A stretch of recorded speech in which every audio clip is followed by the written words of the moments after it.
New revelations tonight in the DPS bribery scandal after a federal judge dropped a bombshell in court.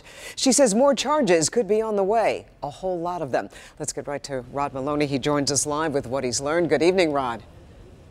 Yeah, good evening, Carmen. You know, we've seen this very sad chapter in Detroit history of principals being brought in and out of court, pleading guilty, ending up going to prison. Well, that went on today, but we also found out it's very likely that very soon we're going to see still more of this.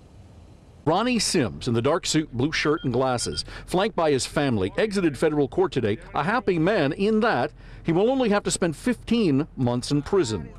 Fair sentence, and I'm ready to get back to my community and do what's right. The sentence was about half of what the government originally wanted, but Sims cooperated in the investigation and received a lesser sentence as a result.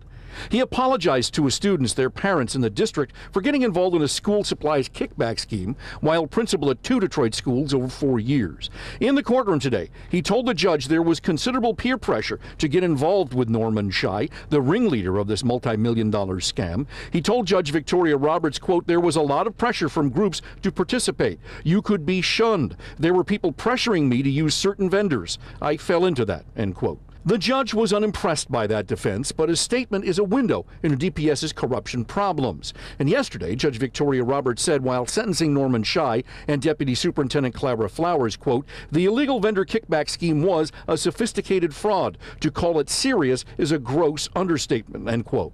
Then she went on to say more principals are involved. 22 other current and former principals are involved, end quote. She didn't say when that might happen, but made it clear another principal parade is headed to the federal courthouse.